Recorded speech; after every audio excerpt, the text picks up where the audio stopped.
Este es el primero de varios episodios donde hablaremos de desastres ambientales en diferentes industrias. Hoy hablaremos de los desastres ambientales del mundo del petróleo, los más sonados en la historia.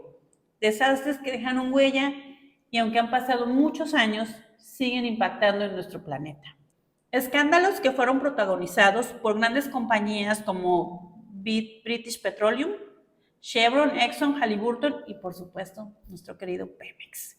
Historias dignas de una película, aunque pues serían películas de terror y con un final nada feliz. Conoceremos cómo las malas decisiones, la falta de enfoque de seguridad, pero sobre todo dar prioridad a mantener utilidades, terminó en eventos catastróficos que dañaron nuestro medio ambiente, también dañan las ganancias y sobre todo la reputación de las empresas. Navegaremos por estos desastres conociendo cómo sucedieron las cosas, qué los provocó, qué impacto ambiental tuvieron. También te diremos, por supuesto, qué requisitos de un sistema de gestión y sostenibilidad incumplieron. Y para finalizar, con algunas causas y lecciones aprendidas que esperamos se apliquen para evitar más desastres en el futuro. Así que recuerda suscribirte al podcast y activar la campanita para saber que se publican nuevos episodios cada viernes. Soy Silvia Ham.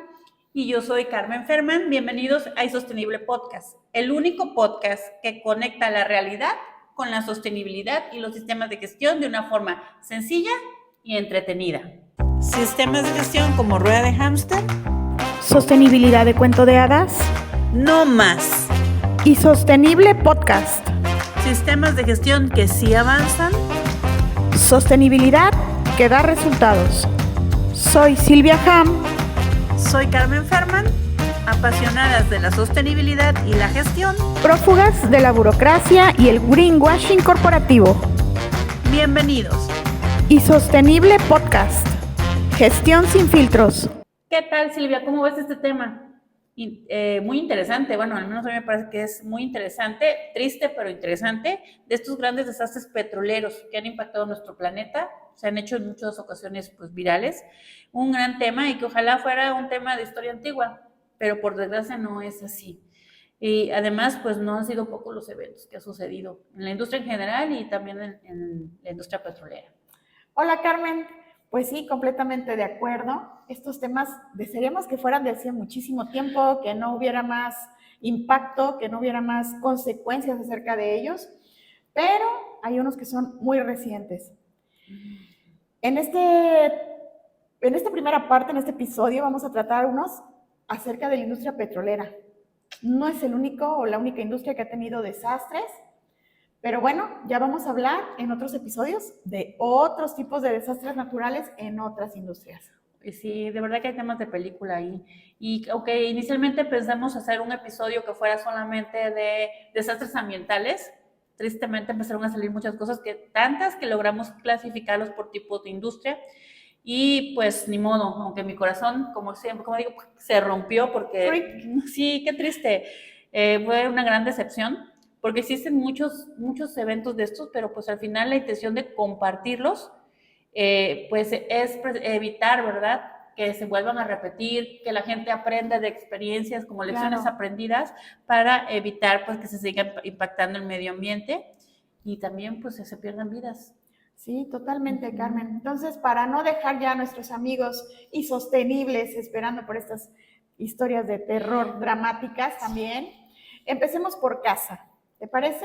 Pues sí. Un accidente en una de las plataformas de Pemex, que fue muy mediático, bueno, uno de tantos, porque ha habido varios, pero bueno, vamos a iniciar con este, mejor conocido como el Ojo de Fuego, que hasta Greta Thunberg también dio su opinión al respecto, ¿no? De este evento. Sí, no, yo me acuerdo que salió ahí en las noticias, pero cuéntanos un poquito más de ver qué pasó ahí en ese caso, cuéntanos, comparte. Bueno, este caso sucedió en Kumalok-Sap, en el Golfo de México, en el complejo petrolero Kumasa, mejor conocido como Kumasa, en las costas de Campeche. En el argot, aquí es Kumasa, es Kumasa. eso. Kumalok-Sap. Y bueno, pues la empresa responsable en este caso fue Petróleos Mexicanos, Pemex. La fecha del accidente fue el 2 de julio del 2021, ya tiene unos añitos. Y bueno, el tipo de desastre en esta ocasión pues fue un incendio superficial provocado por fuga de gas submarino. Bueno, y ¿sabes qué? Cabe aquí resaltar que en este caso Kumasa o Kumalopsa, ¿verdad? Como lo conocerán los demás, pues representaba, dice que más del 40% de la producción de crudo diaria de Pemex, es decir, que tenían, dice que 1.68 millones de barriles diarios. ¿Te imaginas? O sea, ¿cuánto se perdió si hubo fuga? ¿Cuánto representaba eso? Entonces, pues vamos a ver, cuéntanos un poquito más, ¿qué pasó? ¿Cómo estuvo aquí esta situación? Vamos a darle un poquito ahí de contexto, ¿sí? Para, chisme. Para que todos nos vayamos involucrando y sepamos, porque a lo mejor no todos pues trabajan o conocen esta área. Exacto. ¿Sale? Y bueno, pues el suceso empezó a las 5:15 de la mañana, reportando una fuga de gas en un ducto submarino de 12 pulgadas a 78 metros de profundidad. Imagínate, 12 pulgadas, pues es un buen diámetro. Sí, no es cualquier cosa. El gas emergió a la superficie y se incendió, provocando una enorme llamarada justo al lado de la plataforma QS. La imagen del fuego ardiendo, por eso se le llama así, ojo de fuego, se viralizó a nivel mundial. Imagínate el tamaño y la dimensión que tuvo esto para poder apreciarse de esta manera. Todavía les vamos a poner una imagen para aquellos que no lo hayan visto o búsquenlo igual, pero les vamos a poner una imagen, porque sí, o sea, era impresionante, o sea, yo me acuerdo que se veía como si estuviera, el mar estuviera encendido, ardiendo. O sea, como que es como el agua. Exacto. Era un efecto visual, obviamente, pero parecía que exacto, había una rueda ahí de fuego, el mar se está quemando. Terrible. Como consecuencias inmediatas, pues Pemex nos reporta que no hubo muertos. ¿Qué dice Radio Pasillo del...? Ni heridos. Ustedes si conocen o saben o algo, déjenoslo en comentarios, a lo mejor tienen otros datos como que pudieran por ahí apoyar, ¿no? Con evidencia. El incendio tardó alrededor de 5 horas en ser controlado. Imagínate nada más todo lo que se dañó en ese tiempo. Es que sí, es todo un tema, pero sí que mal. La producción en el complejo no se detuvo por completo, o sea que imagina también ahí estaba latente, pues, que siguiera eso. Es que como decía, como lo que comentabas, al ser el 40% de la producción, claro, o sea, que detuvieran, porque hay un accidente, o sea, detener la producción, imagínate el impacto económico que tiene para el país, aquí para México. Entonces, pues sí, yo creo que ahí normalmente, y tú lo sabes, amiga, cuando hay algún evento, lo último que se hace es cuando dices que ya no hay otra opción, cierran pozo. Claro, entonces aquí paran pues, operación. No lo hicieron.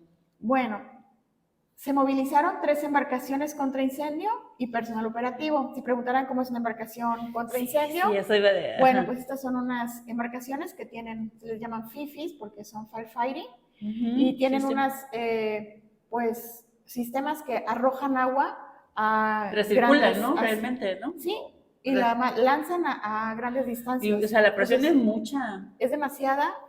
Entonces alcanza distancias bastante largas sin poner en peligro la embarcación que se acerca a apagar este incendio. Cabe destacar aquí que en los contratos con Pemex hay embarcaciones que ya tienen estas condiciones, características, que normalmente están haciendo un trabajo normal como cualquier embarcación, pero están como a disposición. En el contrato de Pemex viene que las embarcaciones deben de tener esa disponibilidad de que si hay un evento y se les requiere, tienen que ir. Tienen que ir. Entonces es una obligación, o sea, no es como que la embarcación puede decir, no, yo no voy, fíjate que estoy haciendo otra cosa. Yo no estoy en ese contrato. Sí, tienen que ir y tienen que apoyar, y en especial este tipo de embarcaciones que tienen estas características. Digamos que es un bombero ambulante, ¿no? Son un bombero ambulante, así es, pero para que se vayan dando una idea, sobre todo le digo los que no están en Si lo tenemos por ahí, pondremos también alguna imagen para que la ubiquen. Bueno, dentro de las causas raíz que se detectaron en este terrible accidente, pues fue una falla en un ducto submarino de gas que pudo haber sido por una posible ruptura o fuga asociada a condiciones operativas deficientes, falta de mantenimiento preventivo principalmente. Bueno, es que ahí en los ductos, y yo soy una empresa donde se hacía mantenimiento a este tipo de ductos, porque se dan dos condiciones. La primera es, uno dice, bueno, a lo mejor abajo no se mueve, no, pues hay mucha presión. Totalmente, sí. Mucho, y hay un movimiento que no logramos visualizar por el tamaño, imagínense, del océano, muy grande, pero que le va dando como una deflexión, va forzando los ductos, y la otra es la corrosión. Claro. Aunque se diseñan para resistir lo más posible, pues al final de cuentas hay una corrosión. Entonces, sí, porque estos ductos están recubiertos, ¿no? Que sí, tienen un recubrimiento especial, no crean que es un tubo y nada más, no. Entonces, cuando hay campañas que hacen anualmente donde se hacen inspecciones, incluso se usan lo que son ROVs o Remote Operated Vehicles, que no son robots, no vayan a creer que sale así, no, son unas cajas grandes que se ponen sobre los ductos y van tomando información, data, o sea, sí, y y van identificando si hay daño. Entonces, aquí se pudo haber identificado si existía un daño, seguramente hay evidencia de si existía o no daño, porque le llaman campañas de inspección. Entonces, esos contratos son para inspeccionar los ductos y si existe algún tema urgente, se tiene que atender en ese momento y si no, se programa en los mentados POAS que hacen luego los de Pemex, que son los programas operativos anuales, y de ahí pues se tiene que atender. En la empresa esta en la que estábamos, porque como comentábamos, hacer un mantenimiento de esos implica algo que se llama libranza. Dales un poquito de contexto, Silvia. ¿Qué es una libranza? Aquí cuando se vive libranza. Bueno, es cuando se preparan o se drenan las tuberías para poder inspeccionarlas y que estén libres de peligro. Lo cual implica que hay que cerrar el ducto, o sea, hay que parar operación. Exactamente. Entonces, no lo hacen tan fácilmente. Normalmente el S no se puede parar la producción, entonces a veces los mantenimientos pueden esperar, ¿no? Ya saben. Así es. O puede hacerse esto que decía la empresa donde estaba. ¿Qué es lo que hacen? No se para, por eso lo cobraban muy caro. O sea, porque no paras la operación, meten como una cajita que va a ser como vacío, lo ponen sobre el ducto, baja gente y con el ducto obviamente hay que hacer unas adecuaciones por la presión y todo, pero realmente el ducto sigue pasándole el crudo. Sí, está trabajando, tiene flujo. Y entonces le ponen algo que llaman envolvente, que son 2 mitades, digamos, de tubería más grande, que llevan una resina y todo el tema, y se cierra. Y eso es como poner otro ducto y te va a durar hasta 30 años, esa es la garantía. Entonces, ahí yo creo que se pudo haber evitado, amigas, y esto, se pudo haber evitado. Porque ahí dice posible ruptura, allí es porque seguramente había un daño ya, seguramente estaba identificado, pero como no podemos parar o no le queremos invertir. Ni tenemos tampoco la evidencia para decir que fue lo contrario. Yo pienso que eso fue. Es lo que se supone, ¿no? Es lo que pasó y bueno, las causas raíz que ellos también detectaron. El segundo punto son acumulación de gas sin un sistema de detección temprano y eficaz, ¿no? No se activaron barreras previas antes de que pudiera llegar el gas a la superficie y esto hiciera que se incendiara. En teoría debe haber sistemas o dispositivos que son como sensores donde te va identificando ese tipo de cosas porque están los métodos PLCs, que son sistemas de control en todas las tuberías, o sea, monitorean. De hecho, ahora ya ni siquiera nada más en la plataforma, sino la gente en tierra también tiene acceso a esa información. Y cualquier variación la identifican porque son cosas muy sensibles. La cuestión es si no lo identificó, la cuestión sería si no lo identificó, no estaba funcionando, o si lo identificó. A lo mejor no estaba implementado el sistema. No sé. O sea, es tan grande también la red de ductos. Es que es enorme. Que, pues, o sea, son así como kilómetros y es una red increíble debajo del mar. Si no se imagina uno realmente hasta que esté aquí, que ves a lo mejor una telaraña más o menos cómo está, te das cuenta de lo que implica. No es tan sencillo. Sí. La falta de mantenimiento o monitoreo adecuado por la infraestructura que hay es otro de los puntos que detectaron como una causa raíz. CUMASA es un complejo que ya está operando cerca de su límite técnico con antecedentes de incidentes menores. ¿Qué quiere decir esto? Pues que ya tiene cierta edad, ya tiene cierta antigüedad y uso en el que hay cosas que no están del todo, no se revisan tan periódicamente. Bueno, es como uno, ¿no? O sea, cuando te dicen, oye, tienes que hacerte un chequeo cuando tienes 15 años, 20, pues qué chequeo, ¿no? O sea, ya cuando te empiezas por los 30, a los 40, ahora, a los 50, no tienen idea de toda la cantidad de exámenes que me hice pensando, ¿no? O sea, cada vez son más y en base a eso tomas una acción, ¿no? Claro. Yo ya ahí traigo mi cajita con muchos suplementos y medicamentos, pero entonces aquí es pues si no hicieron análisis, pues menos va a haber acción, ¿no? Así es. Pero ya traían síntomas, o sea, es como de, si ya te duele mucho la Exacto. cabeza, Ya ya estoy no viendo que mis descansas. instalaciones no están en óptimas condiciones, ya tienen algunas deficiencias, ya he tenido incidentes menores. Oye, ¿Qué esperabas? eso es Bueno, una super alarma. por otra parte, hubo una respuesta improvisada ante un escenario atípico, porque el fuego se controló, pero no hubo una evidencia de un protocolo documentado por eventos similares. O sea, esto no había sucedido, ¿no? Por eso tenemos que estar preparados para los temas de emergencia. Me ha tocado incluso en algunas empresas que es que nunca nos ha pasado. Claro. Pues para eso es un procedimiento de emergencia, es como decir, oye, tengo seguro de gastos médicos mayores, pero nunca me han hospitalizado. Pero lo tengo. Pero yo lo tengo, o sea, yo sí lo pago para mí, para mí, porque si algún día me pasa algo, que yo tener esa opción, espero nunca usarlo, o sea, no tener que usarlo. Entonces, así exactamente lo mismo es el procedimiento para las emergencias. Claro, y también tu identificación de riesgos, porque aunque no te haya sucedido, no quiere decir que no vaya a suceder o que no pueda suceder. Entonces, ahí tienes esta parte de decir, bueno, ¿qué probabilidad hay de que suceda? Pues a lo mejor... Sí, porque a lo mejor, ¿cómo voy a tener un procedimiento de emergencia si ni siquiera identifica que existe ese peligro, no ese riesgo? Tienes razón, entonces ahí hay dos fases. Tenemos que ver también qué pasa con esa identificación de riesgos, qué medidas, qué controles hay, ¿no? Previos a la identificación o realización ya de un procedimiento, pero esto es algo que pues definitivamente no estaba documentado. Por otra parte, bueno, estas fueron algunas de las más importantes causas de raíz de este claro, a lo problema. mejor ya nos metemos, puede haber ahí como de cuestiones a lo mejor de responsabilidades, quién no dijo, o quién dijo que no se hiciera el mantenimiento, claro, o quién dijo no se haga una inspección. Que no se tuviera el presupuesto para, ¿no? Porque al final una condición, aquí bien importante es, una condición insegura normalmente se dispara cuando hay un acto inseguro, es decir, sin el 85% según unos datos que vi por ahí, de los accidentes son por un tema de acto inseguro, o sea, tiene que ver mucho con el tema o el factor humano. El factor humano, entonces, así es. Ahí a lo mejor hay cosas que no logramos ver, pero esto es parte de lo que traemos por ahí. Ajá. Por otra parte, tenemos el impacto ambiental y social. Aparentemente no se reportaron derrames de crudo. Porque era un ducto de gas, se supone, ¿no? Porque era un ducto de gas. El gas se libera al ambiente y se quema en superficie, entonces aquí hubo emisiones.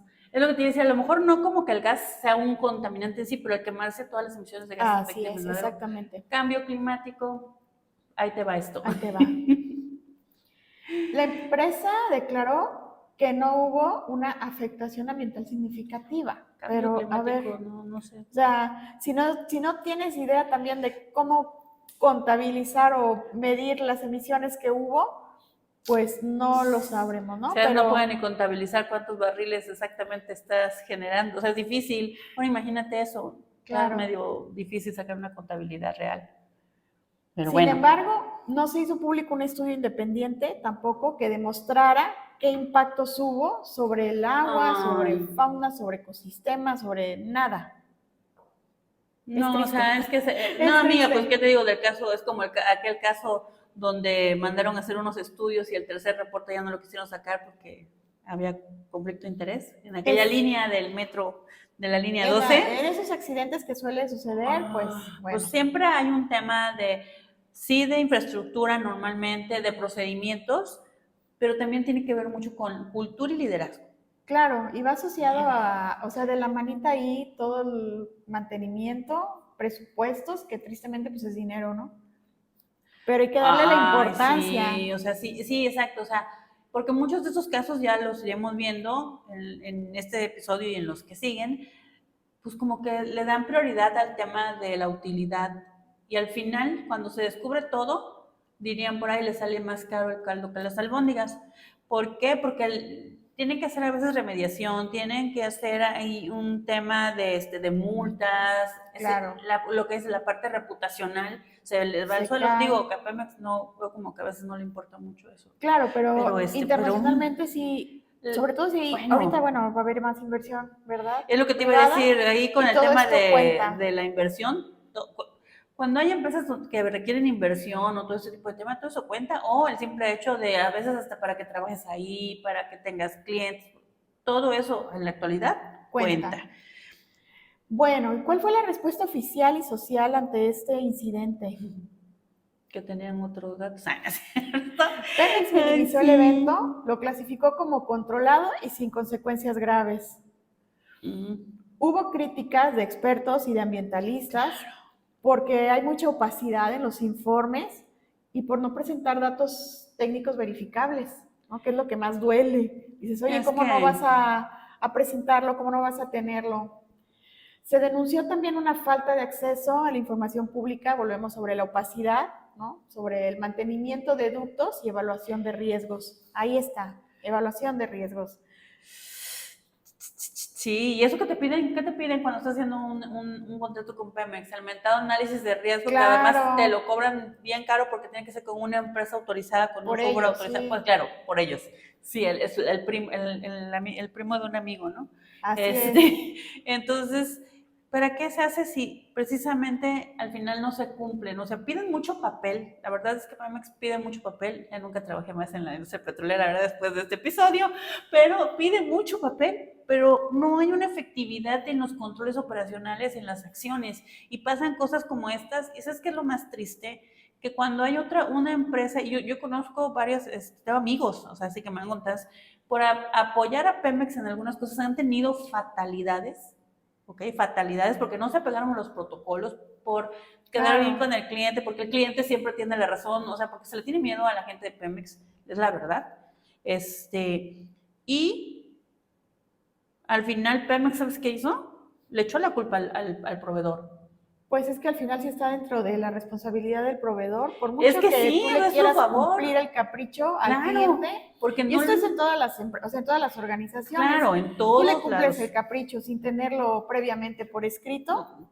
Ahora sí, como decían por ahí, papelito habla. Si no hay una firma, una responsiva por parte del cliente que te está autorizando para hacer algún cambio, o te lo está solicitando, te lo solicita y demás, la responsabilidad va a caer en el proveedor. Sí. Y esto lo quisieron hacer y tuvo un tema ahí con estos casos y con otros que han habido por ahí, donde dicen es que el proveedor, y que a veces también es una lavada de manos. Claro. A veces no es porque ni siquiera a veces el favor, sino algo que pasó y salió de control y quieren lavarse las manos.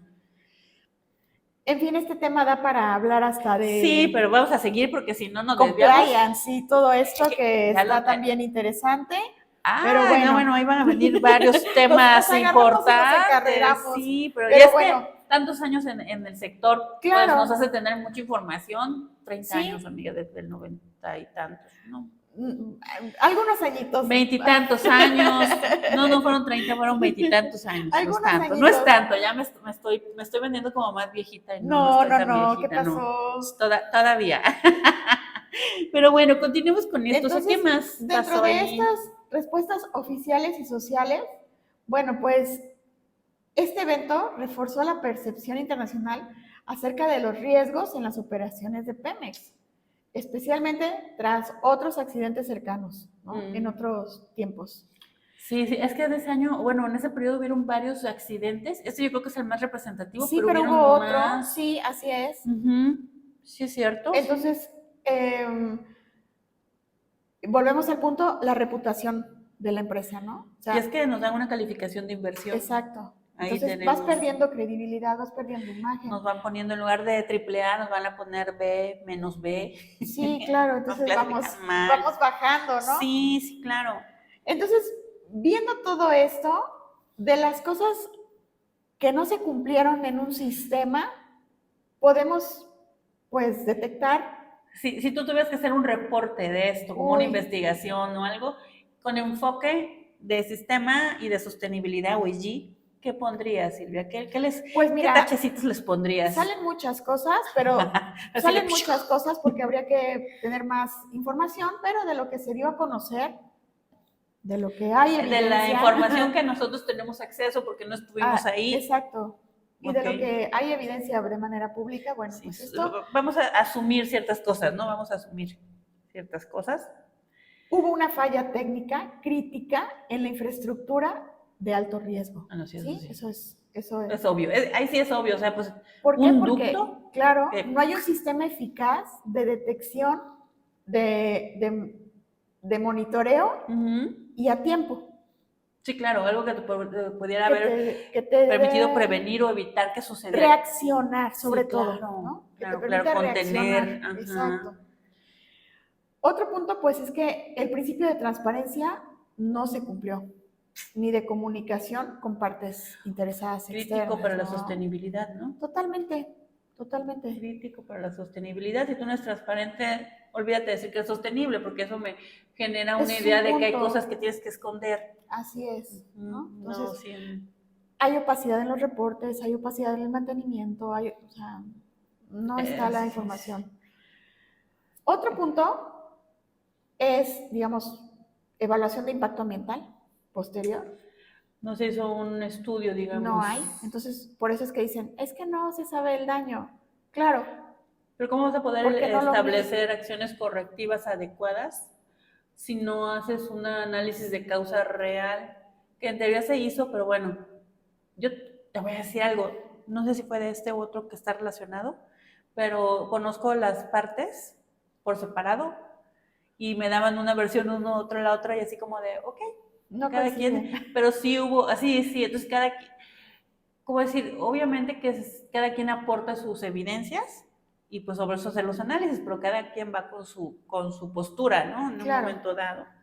Entonces, pero pues el enfoque siempre debe ser analizar tu accidente y tomar las acciones correctivas claro. pertinentes, Y en este pero caso, si eres una empresa certificada, que manejas estándares, tienes el SASI SOPA, si tienes las ISO, si tienes, en fin, la pues Comisión Nacional de Hidrocarburos de Encima, la CEA. evalúas tus impactos, ¿no? A ver cuáles fueron Sí, los daños. Ahora sí que el recuento de los daños duele, pero pues hay que tomarlo sí, en consideración, hay claro. que saber para ver cómo mejorar y cómo evitar que esto pues pueda volver a ocurrir. Y por otra parte ya, Como conclusión, como evento magno, digamos, ambiental, según lo que se dice, ¿verdad? según lo que se dice, pero dentro de lo que se puede observar, que hubo una ausencia de gestión robusta que dé continuidad operativa a las plataformas en condiciones complejas. O sea, no se paran del todo las actividades, seguimos produciendo, tenemos ahí enfrente el accidente, pero hay que seguir operando. Entonces, Ajá, no hay un plan de continuidad del negocio exacto, para ese tipo de eventos. exacto. ¿Cómo te preparas para un evento así? Y vuelvo al punto, todo esto debería estar en una gestión de riesgos, que aunque no ha sucedido, si puede llegar a suceder, tienes que ver alguna manera de cómo contener o cómo dar seguimiento al tema, ¿no? Bueno, que precisamente ya podrían ir al canal, cuando esté listo, para el canal de la hizo fácil, para ver este episodio donde vimos gestión de riesgos estratégicos. Así es. Porque ya esto es algo estratégico, porque estás parando una producción que Totalmente. impacta a todo un país. Por la importancia que tiene la actividad, Sí, no es cosa menor, claro. ¿no? Bueno, y hay conclusión sobre este evento, porque ellos dicen, pues no dañamos mucho, pero pues a lo mejor sí. Realmente fue un evento catastrófico ambientalmente hablando. Totalmente. ¿Sí? Totalmente. Hubo emisiones, hubo contaminación, hubo quema, eh, hubo fauna dañada también. Sí. Entonces, bueno, pues aunque no se calificó como un evento magno, o sea, no fue algo Mediáticamente, o por lo menos por parte del responsable, digamos, Pemex, no ellos lo no lo catalogó así. aceptaron como un evento así de magnitud catastrófica. Así es. No, para Sin ellos embargo, no. pues ellos mencionan esta parte que no se derramó petróleo, que no hubo, o sea, lo que califica a que no haya sido, Oficialmente no. a que no haya sido un evento magno o De alto de impacto alto ambiental. impacto ambiental es porque no se derramó petróleo, no hubo residuos industriales, Pero no hubo una sólidos evaluación, realmente no tampoco. tienen elementos para decir sí o no. Y vamos a dejarles en la duda, pero por lo menos hubiesen hecho la evaluación para poder determinarlo, ¿no? Por un tercero, porque yo me veo y digo, no. Porque, ¿cómo mencionan ellos que no hubo una afectación directa a fauna, a comunidades, a recursos hídricos? Cuando esta zona, pues también es conocida por la pesca del camarón. Y es una zona protegida aparte. La zona de la parte de Cantarell es una zona protegida ambientalmente, está dentro de esto y le aplica la parte de legislación es muy particular porque es una zona protegida. Así es. Entonces sí creo que debieron haber puesto mucho más énfasis en identificar cuáles fueron los daños y los impactos, pero pues al parecer no se hizo así. No, no funcionó así. Pero bueno. Sin embargo, a pesar de esto, se revela, ¿no?, que las vulnerabilidades estructurales en los ductos ambientales, pues hay que reforzarlos. O sea, es algo totalmente...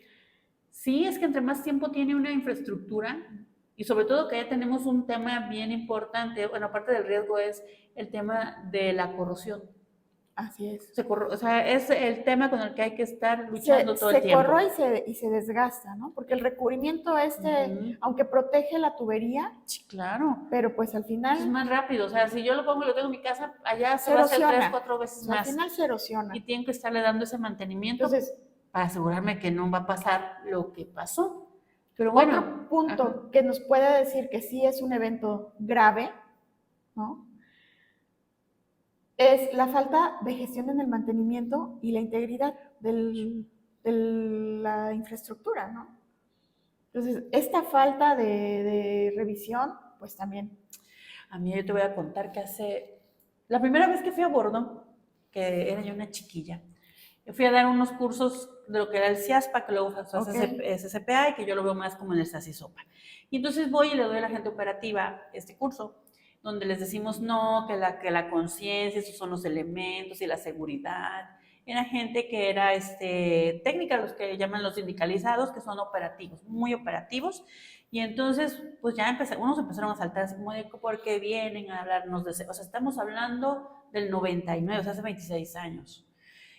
Porque nos vienen a hablar de seguridad, si no nos dan los elementos, ya sabes.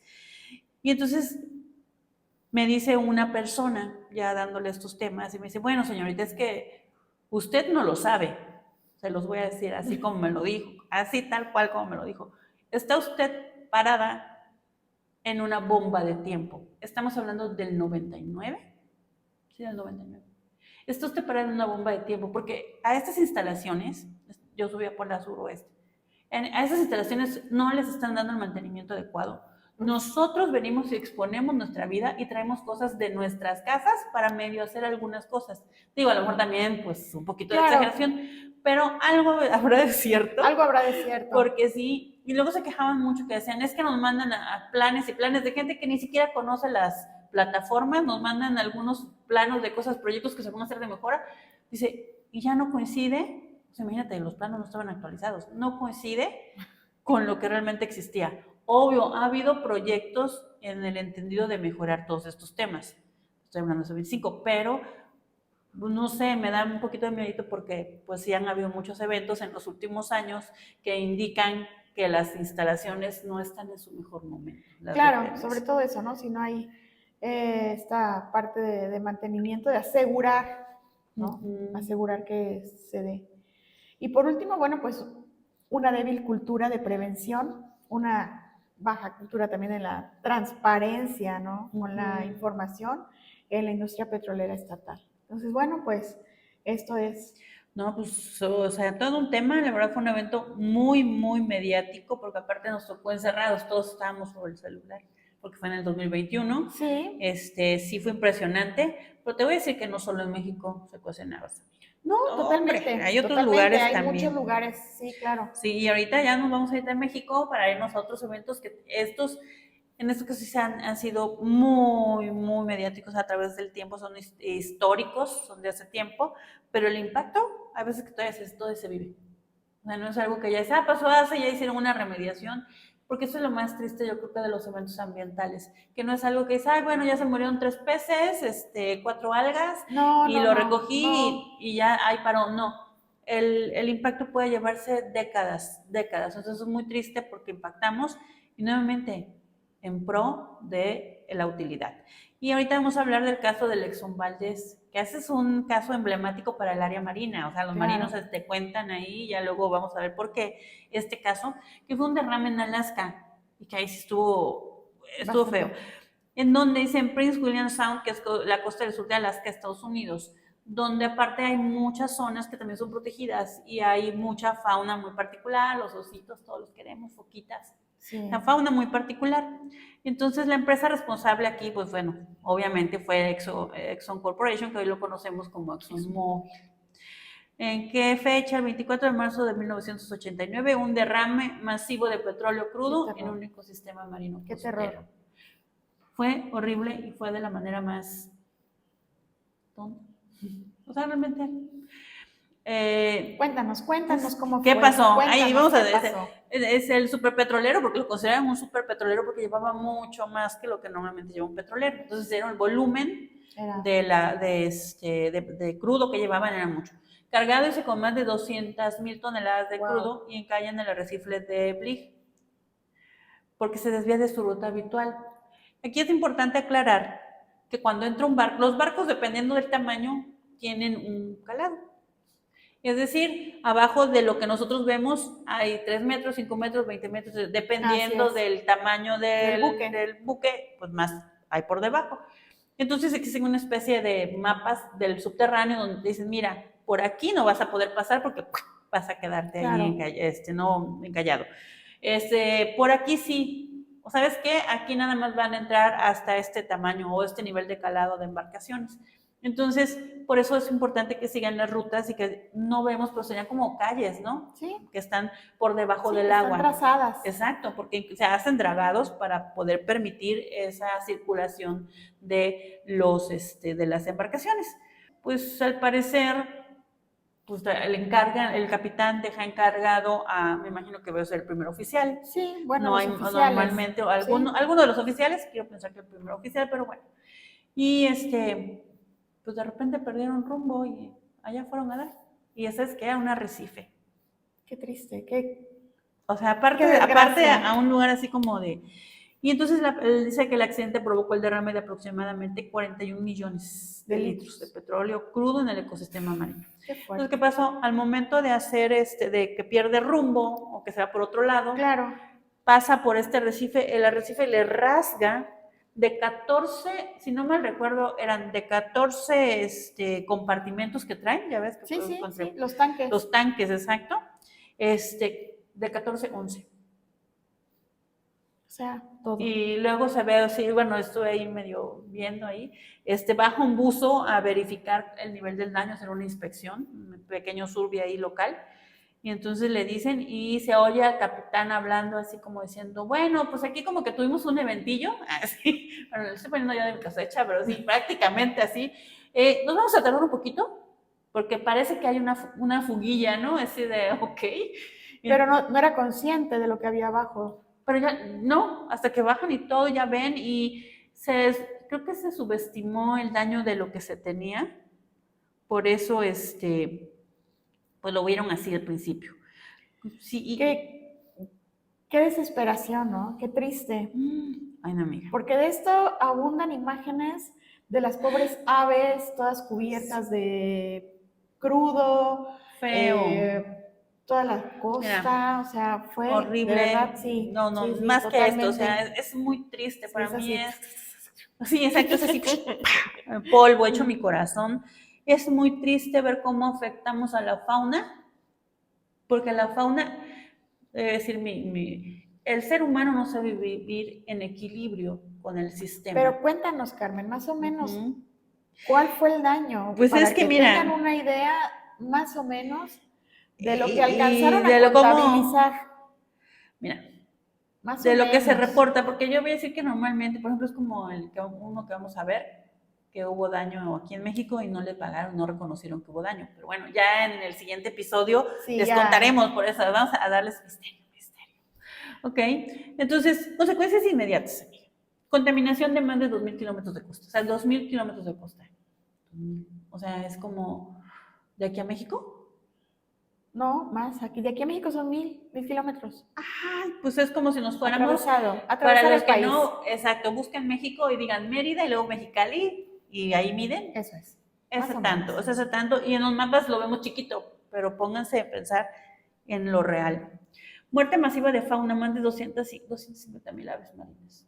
250,000 ¿Qué aves. daño nos han hecho los animales para que les hagamos esto? Claro. 2.800 nutrias marinas, que aparte luego las nutrias creo que está así como Imagínate, medio en peligro. sí, qué tristeza, de No, verdad. no, decenas de ballenitas y focas. Y focas. Y luego andamos allá, es que se están extinguiendo, pues cómo no si les hacemos cosas como esas, entre otros, digo, eso de las especies más relevantes, todo lo que fue por debajo. Y yo creo que esto fue, digamos como en el primer impacto, pero todavía queda la consecuencia, la huella, o sea, que es algo que no se quita. Porque aquí hubo un tema, ahora lo vamos a ver, es el plan de remediación fue ineficiente y lo que le sigue, o sea, metieron agua caliente, lo que hace que, pues imagínate, si yo tengo, ¿qué pasa si yo tengo mantequilla y la echo en agua caliente? Pues se deshace y entonces es más difícil, y es más difícil recuperarla. Claro. Los floculantes que utilizaron no eran adecuados.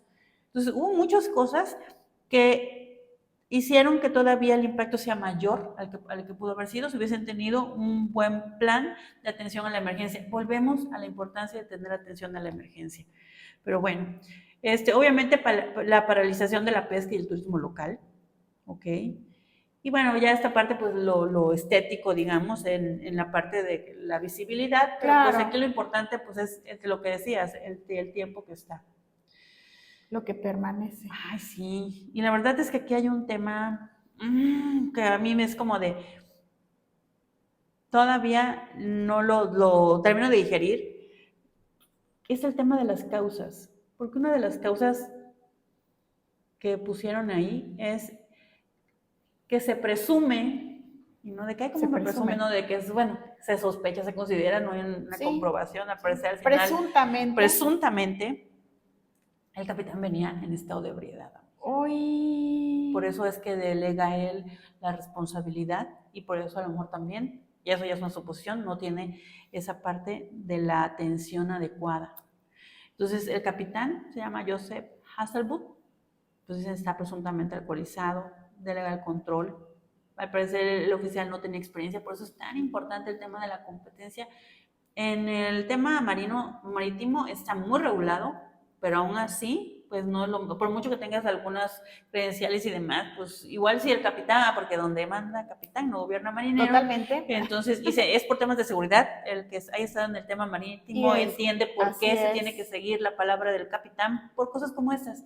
Porque si el capitán reacciona adecuadamente y da una indicación y la tienes que seguir, y no sé, bueno, es que mire, y si hacemos, no, pero se tiene que actuar. Son todas las aristas que tiene, que hay que revisar, que hay que ver, y sobre todo si andas en una zona de alto riesgo, que aparentemente era esto, porque los canales por los que pasaban... O sea, no andaban por el mar así, no, es una zona de mucho riesgo, o sea, hay iceberg, digo, ahí se hundió el Titanic, bueno, no sé, ahí, pero en ese tipo de ecosistemas, pues hundió el Titanic con un iceberg, y falta de supervisión y entrenamiento, o sea, Exxon no aplicó controles rigurosos sobre las condiciones de sus tripulaciones. De hecho, en el área marítima hay casos emblemáticos que han llevado a que se genere la regulación. El Titanic es uno de ellos, el Exxon Valdez es el otro. Claro.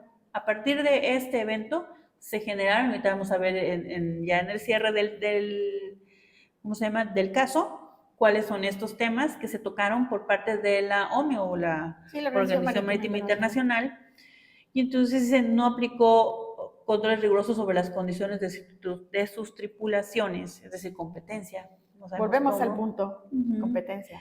Fallas en la cadena de mando y protocolos de navegación en zonas sensibles, algo de lo que tú comentabas, de que no es una zona fácil de navegar, entonces hay que tener mucha experiencia.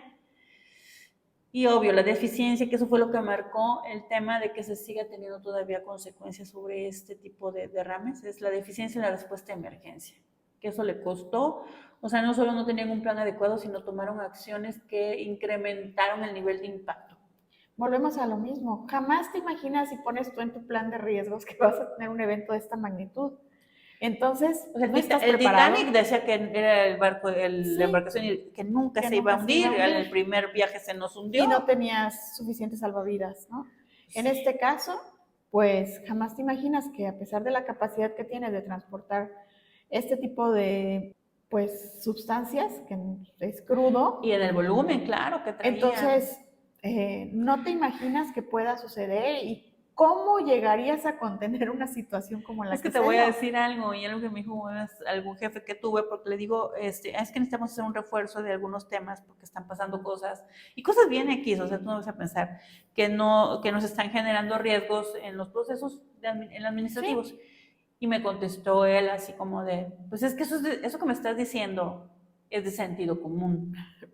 Y le Sí, digo, pues pareciera que sí, pero no, porque entonces, ¿por qué no lo hacen? claro. Entonces a veces sucede que creemos que, pues el sentido común nos diría que algo tan peligroso, el señor capitán no va a decir, vamos a dar unas 2, 3 cubitas, un whisky, no sé, y pues ahí dejamos al muchacho que Al acaba de muchacho, ingresar. claro. A ver, si va vacío, pues bueno, ¿qué más da? Pero sabiendo toda la cantidad de químico que traes, de sustancias No. que traes, de material peligroso. Sí.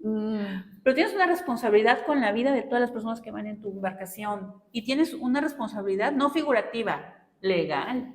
Claro. O sea, un capitán, que ahorita también ya lo adecuaron porque por eso hay los responsables en tierra, porque aparte luego les daban órdenes y ellos las seguían y luego se lavaban las manos los de tierra. O sea, no, el capitán tiene responsabilidad por el de tierra. Claro. Aquí el capitán.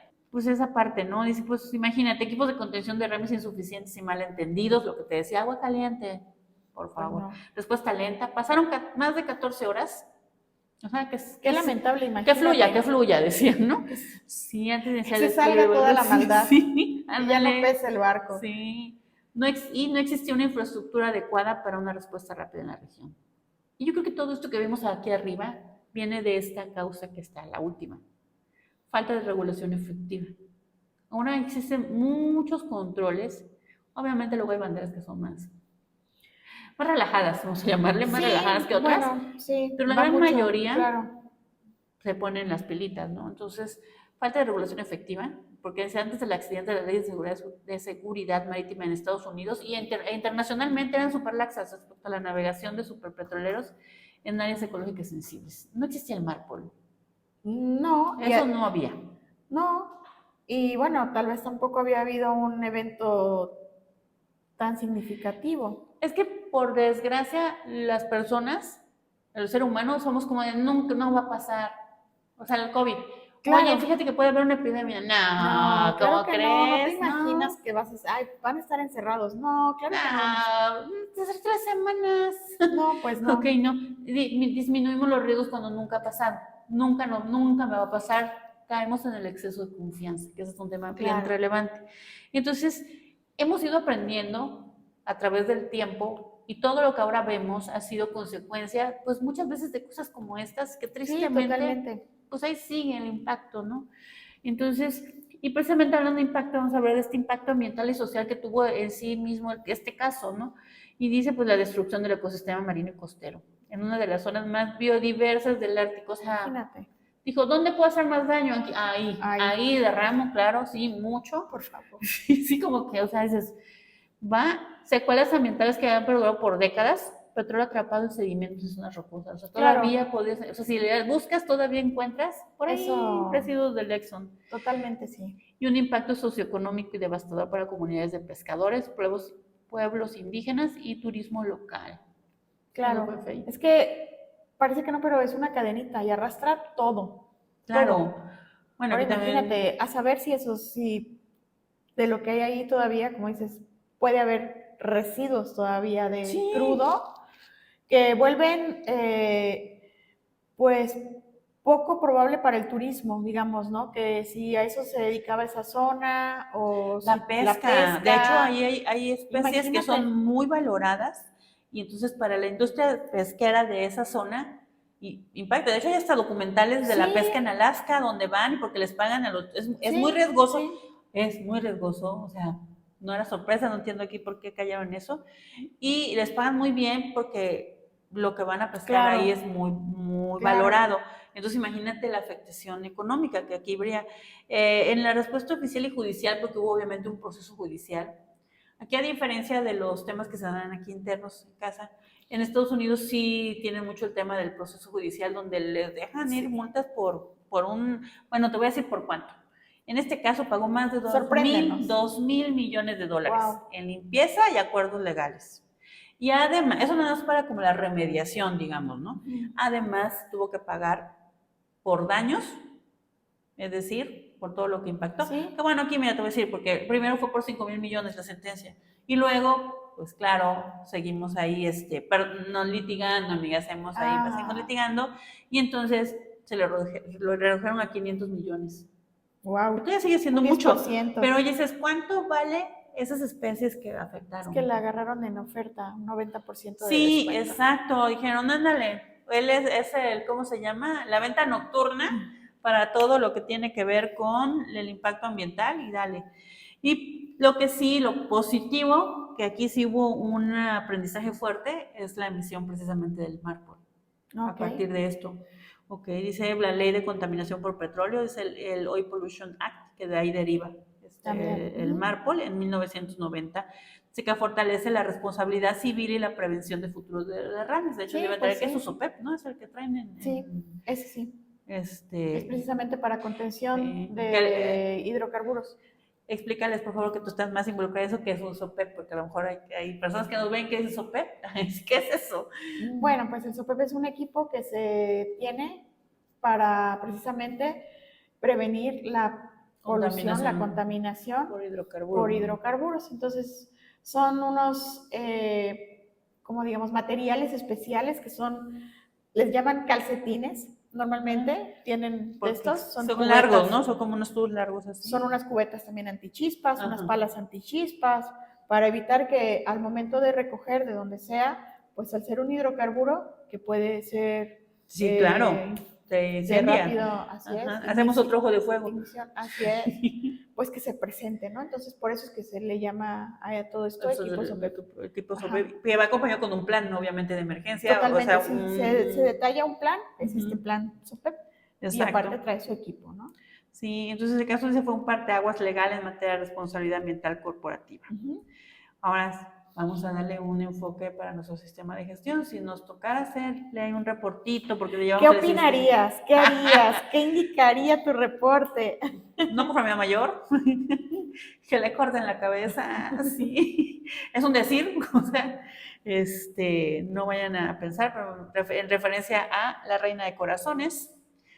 Y Alicia en el País de las Maravillas. Exacto. Entonces, realmente dice, hubieron fallas críticas en la identificación de riesgos. O sea, y nuevamente lo que tú mencionas, identificación de riesgos operacionales. Volvemos al punto. Y desempeño humano. O sea, si no identificamos nuestros riesgos, ¿cómo vamos a estar preparados para prevenirlos y para responder si se materializa el riesgo?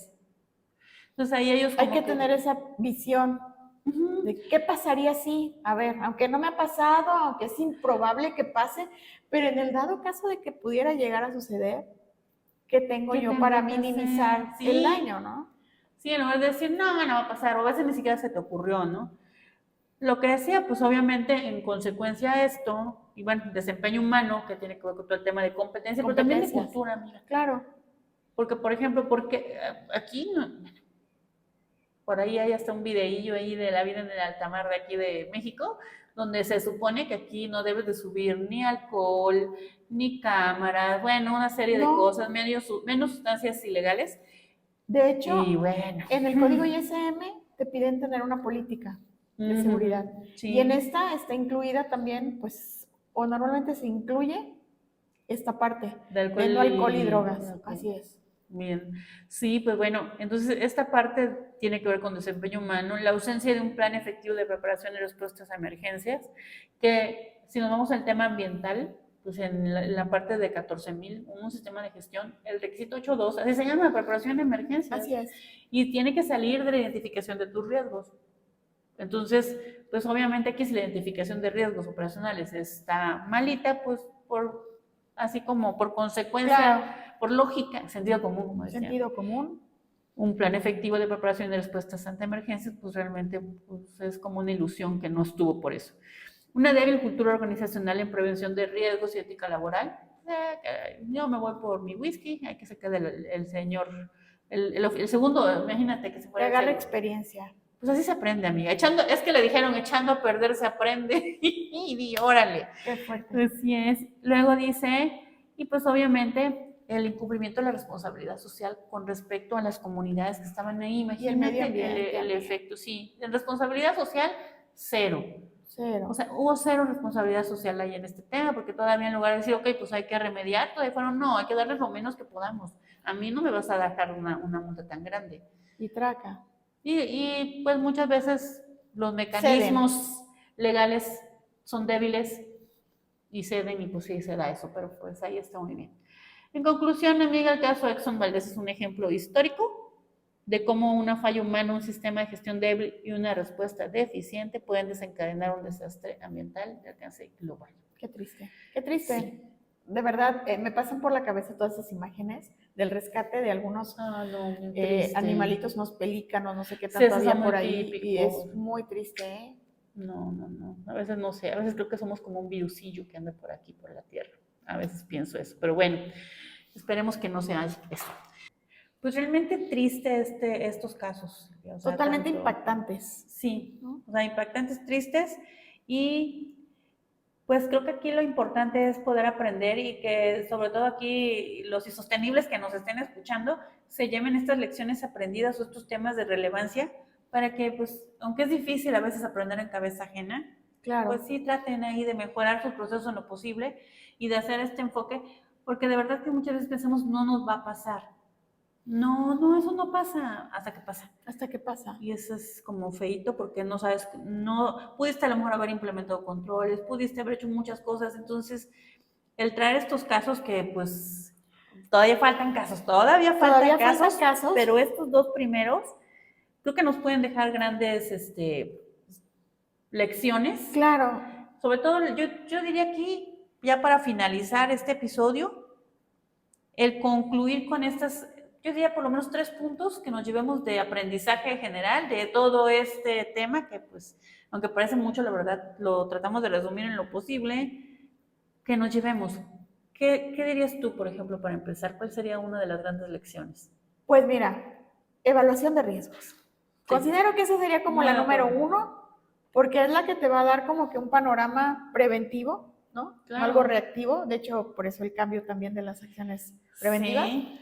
Porque te obliga a ver un panorama general de todo lo que te pudiera llegar a pasar, los riesgos que puedes llegar a tener. Entonces, ¿qué acciones puedes implementar por lo menos para mitigar, ¿no? Claro, y darle la competencia a la gente para que pueda hacer esto, porque lo que no ves no existe. Entonces, Exacto. Si yo hago una evaluación de riesgos, pero no tengo conocimiento de lo que está pasando o de que, cuál sería la consecuencia, pues no lo voy a ver como un riesgo. O sea, para mí no existe. No le vas a dar ese enfoque. Exacto. Entonces, es importante eso que comentas con este enfoque preventivo y que se le den las herramientas. ¿Qué opinas del segundo? ¿Cuál pondrías? Pues obviamente yo le diría, en consecuencia de que identifique mis riesgos, establecer esos riesgos que son muy grandes y tener mis planes de acción en caso de emergencia. Claro. Un plan de respuesta a emergencia. Claro. O sea, porque en estos casos que vimos, uno de los temas que resalta y lo que implicó que hubiese mucho más impacto ambiental del que pudo darse si hubiesen actuado adecuadamente es que no contaban con los planes de emergencia adecuados. Entonces, si no tenemos, ya identifiqué mis riesgos, como dices tú, que es lo más importante y es lo primero, entonces continuamos, tener un buen plan de emergencia, difundirlo y probarlo también, porque luego lo tengo guardado y nadie sabe que existe, pues es como si no lo tuviera. Audítalo objetivamente, ¿no? Sí, o sea, hazlo, implementalo. Para eso es. Sí, pues que sean funcionales, probados y auditados. Eso es. Y para terminar ya, ¿cuál sería el último? Mira, yo creo que aquí es bien importante la transparencia, la responsabilidad, la voluntad y el involucramiento con el cambio. O sea, vas a implementar todo esto, vas a hacer esto, tienes controles, hay que dar resultados, vas a hacer auditorías que sean objetivas, que sean transparentes. Sí, ¿sabes? Y sabes que me gusta mucho esa parte de lo que es la responsabilidad, y yo le daría un apellido, la responsabilidad social. O sea, sí me hago responsable de lo que hago, pero también tomo en cuenta la parte de mi entorno, que ya sabemos que en esos temas sociales o de sostenibilidad hablamos del medio ambiente, pero también de la parte social y de mi gobernanza, va integrado. Sí. Y entonces, que no sea nada más todo sobre la parte de la utilidad. Totalmente. Porque entonces es como, no importa cómo, pero yo voy a tener una ganancia, que al final tienes daño de reputación porque hubo un evento que estuvo mal, tienes que pagar, aunque luego te den el 90% de descuento, pero qué tal que no. Pero al final son pérdidas para la compañía, ¿no? Y sobre la imagen. No, imagínate empresas que cotizan en bolsa o que tienen clientes, cómo pueden quedar ahí o Claro. hasta lo que pues les pudiera generar en pérdidas ya internas. Entonces sí, muy, muy de acuerdo y que fuera con este enfoque de un verdadero cambio Así para es. que podamos mantenernos, seguir siendo sostenibles. Eso ¿no? es. Entonces, pues yo creo que esos serían nuestras grandes lecciones, pues porque la verdadera sostenibilidad no se escribe nada más en reportes, sino tienes que demostrarla con decisiones. Es que eso es tan importante, volvemos, no es solo un sistema de papel. Que sean congruentes tus decisiones con lo que estás estableciendo en esas políticas, en los reportes de sostenibilidad. Totalmente. Y no al rato que si te pasó un accidente, bueno, es que o sea, sí, pero no, como yo, sí tenía yo la dieta, pero no la seguí, pues obvio. Pues, así como no hay resultados. No hay resultado, no voy, pago el gimnasio y no voy más que 2 veces al mes. Claro. Pero bueno, y entonces, pues ya para irnos despidiendo ya de este episodio, pues decirle que esos son los primeros casos que compartimos en nuestra serie de catástrofes ambientales, que son tristes. Quisiéramos no tener que compartir tanto, sí. que fuera solamente decir, tuvimos que investigar tanto para poder sacar uno. Tuvimos que hacer varios capítulos por lo mismo. Tristemente. Sí, pero la intención es eso, que se lleven ideas útiles para fortalecer la sostenibilidad y la gestión ambiental en sus organizaciones, que no nada más, bueno, está bien, a todos nos gusta el chisme, la verdad. Pero, aparte de eso, a todos, no lo niego, miren, lo veo así, los estoy viendo a los ojos y se los digo, también me gusta el chisme, ¿verdad? Pero que también se lleven algo para que implementen en sus organizaciones y pues que sea también entretenido, ¿no? Claro, que se tomen en cuenta, porque esto, como les comentamos, hay mucho de qué hablar, pero bueno, volvemos a repetirles, suscríbanse, activen la campanita, no se pierda ninguna publicación. Y cada viernes traemos nuevos capítulos de sostenibilidad y sistemas de gestión. Los esperamos. Gracias por escucharnos y nos vemos en el próximo episodio. Gracias por escucharnos. No olvides suscribirte y activar la campanita para no perderte el próximo episodio. Nos vemos el viernes. Y Sostenible Podcast. Gestión sin filtros.